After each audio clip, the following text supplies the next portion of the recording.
My name is Maeve. I married Remy when I was 21, after dating him since high school. Remy was the popular athlete that I fell in love with during our school days. After graduation, we both jumped straight into the workforce. 3 years into our working lives, he proposed to me with a bouquet of roses. I love you, Maeve. I promise to make you happy forever. Will you marry me? Tears of joy streamed down my face. I was too overwhelmed to speak. When I finally calmed down, I managed to whisper, "Yes, thank you." Our wedding plans moved forward smoothly, and we chose to get married on the date between our birthdays. Amidst all the excitement, Remy mentioned that his mother wanted to meet me. Nervous but pleased, I agreed to visit his parents on my day off. When we arrived, the door opened to reveal a poised, elegant woman. "Mom, this is Maeve, the one I've told you about," Remy introduced me. I greeted her with a polite bow. She smiled warmly and said, "Oh my, what a lovely girl. You must be tired. Please come in." Relief washed over me.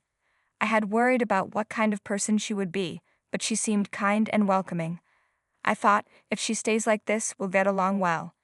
We settled into the living room, chatting casually. At one point, she asked, "Do you have any hobbies?" "I love traveling," I responded. "Oh, me too. Isn't it wonderful?" she beamed.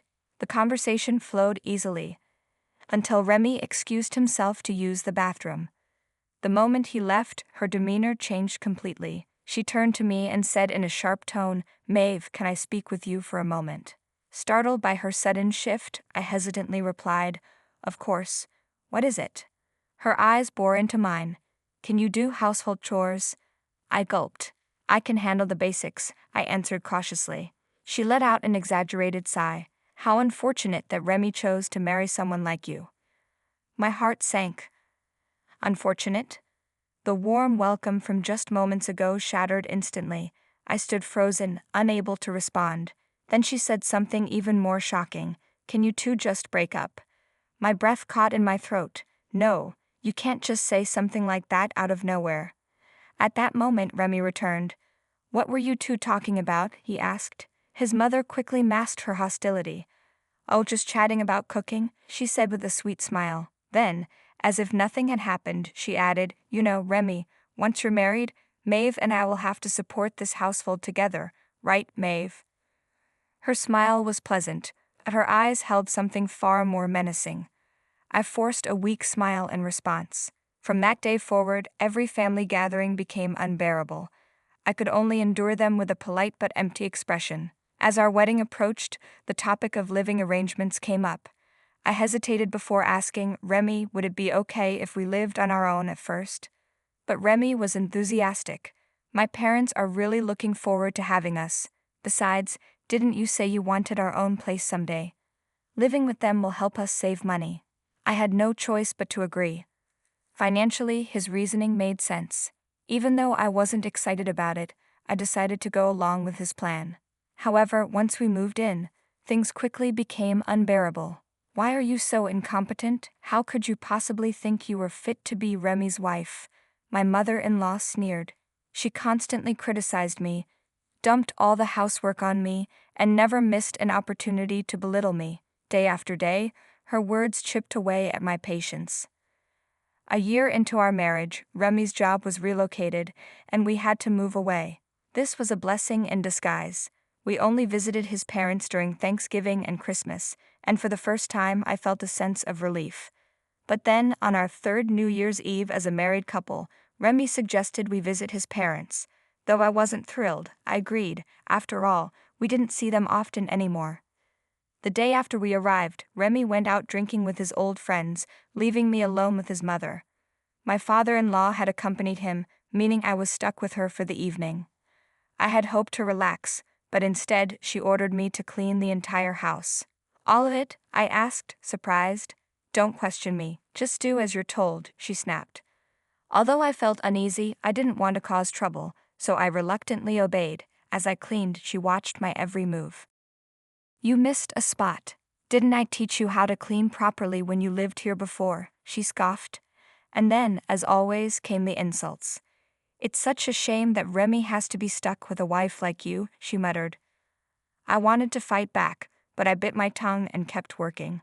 After this visit, I told Remy, I get really exhausted when we go to your parents' house.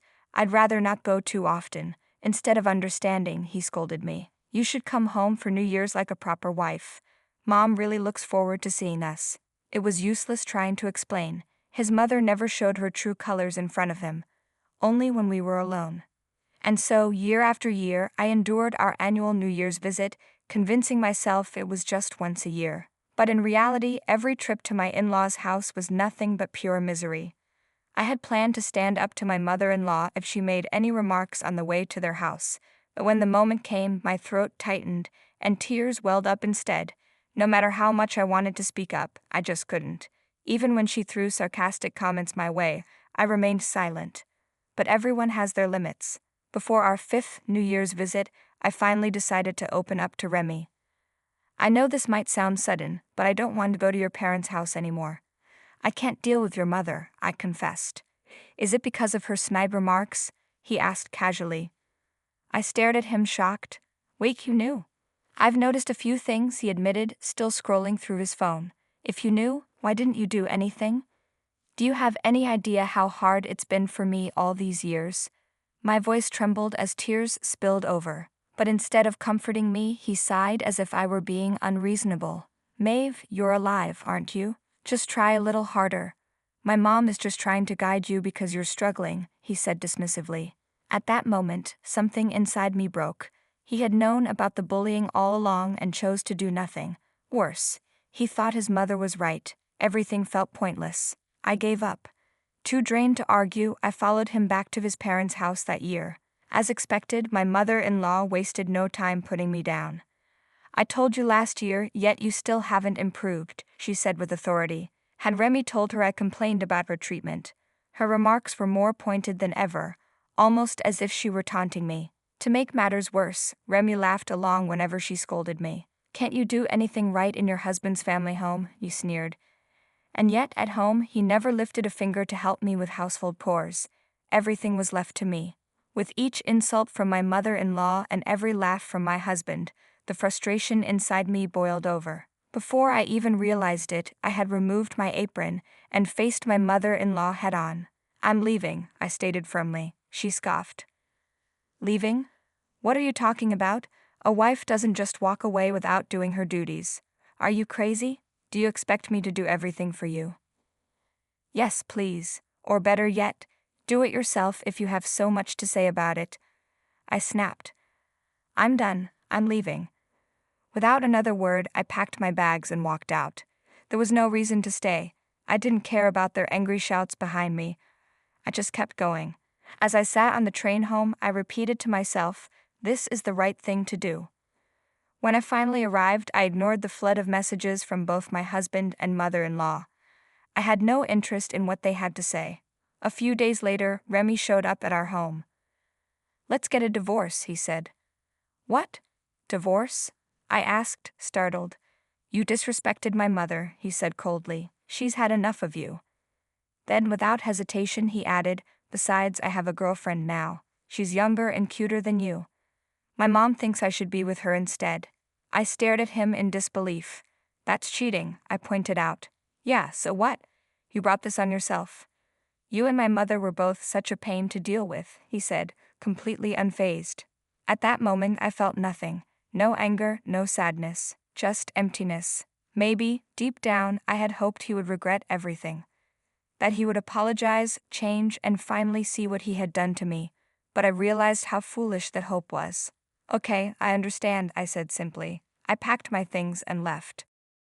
With no particular destination in mind, I walked through the falling snow until I reached my parents' house. When they opened the door, their faces filled with concern. What happened? My mother asked gently. Before I could answer, my emotions burst free. All the pain, all the years of endurance, I couldn't hold it in anymore.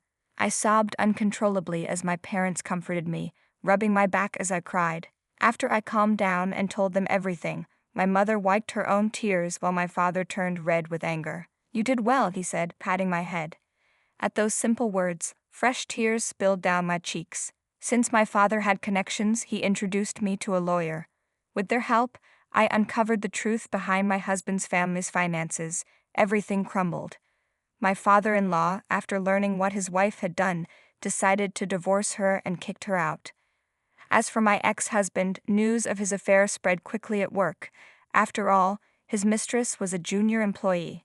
He was demoted, and his reputation was in ruins. Now my ex-mother-in-law is living in the tiny apartment where my ex-husband is staying. He has called me multiple times, but I never answer. Then one day they both showed up at my parents' house. My mother met them at the door, her expression firm. "What do you want?" she asked. Without hesitation, they both dropped to their knees. Remy pleaded, "Maeve, I'm truly sorry. Please take me back." His mother chimed in, "I was wrong. Everything was my fault. Please forgive me." Their desperation was almost laughable. Remy, teary-eyed, continued, "I broke up with her, I swear. Please, let's start over." His words sent a wave of disgust through me. I looked down at him and said coldly, "You're pathetic." He stayed kneeling, unmoving as his mother begged, "Please, just forgive him." Without hesitation, I turned to my mother and said, "Can you call the police?" "Of course," she replied, pulling out her phone. Even as the police arrived, my mother-in-law refused to give up. But in the end, they were removed from the property and given a restraining order. I later heard that Remy was stuck in a miserable job, overworked and unappreciated, while living with his mother, who had lost everything. Hearing about their downfall, it felt satisfying. After years of being mistreated, I had finally reclaimed my life. From now on, I would focus on myself, on my happiness. And with that, my story begins anew. Thanks for watching. See you again in the next video. Stay stunned.